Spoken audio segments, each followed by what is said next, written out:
ఆనాడు బంధువులు ఇంటికొస్తే చాలు ఉన్నన్ని రోజులు పండుగే, గుండె నిండుగా సంబురమే. ఆరు బయట నులక మంచంపై పడుకొని కబురులెన్నో చెప్పుకుంటుంటే మనసు నిండుగా సంతోషమే.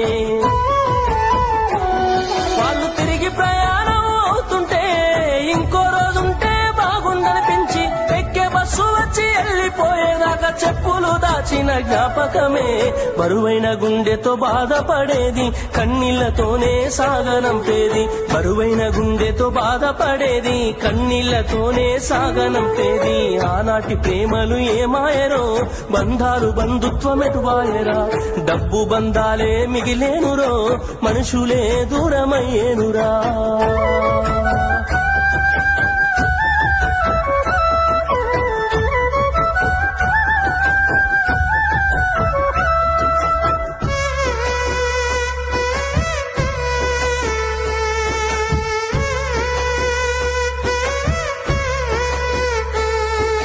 రాను రాను మనిషి కొత్తదనము కోరి స్వార్థముతోనే బతుకుతుండే, విలువలన్నీ నేడు మరిచిపోయే. అయిన వాళ్లతో అనుబంధమంటే మొక్కుబడులుగా మారిపోయే, రక్త సంబంధాల ఉనికి మంట గలిసే.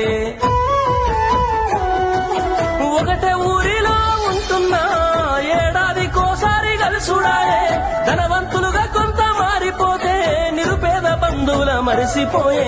డబ్బున్న వాళ్లకు ఒక తీరు మర్యాద, నిరుపేద బంధువులకింకొక మర్యాద. డబ్బున్న వాళ్లకు ఒక తీరు మర్యాద, నిరుపేద బంధువులకింకొక మర్యాద. ఆనాటి ప్రేమలు ఏమాయరో, బంధాలు బంధుత్వమెటువాయరా. ఆనాటి ప్రేమలు ఏమాయరో, బంధాలు బంధుత్వమెటువాయరా.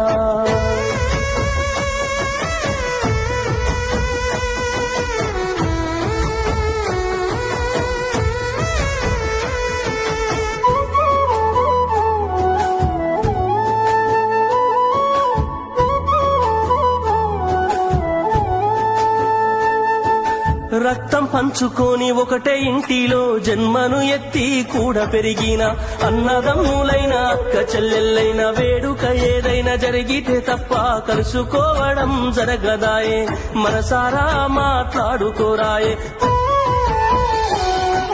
భోజనాలకు గంట ముందు వచ్చి పని ఏదో ఉందన్న సాకుతోటి మొక్కుబడిగా భోజనం అయిన వెంటనే ఉంటామంటూ వెళ్లిపోవుడాయే. కనతల్లిదండ్రులను పలకరించే తీరిక లేని సంపాదనాయే, కనతల్లిదండ్రులను పలకరించే తీరిక లేని సంపాదనాయే.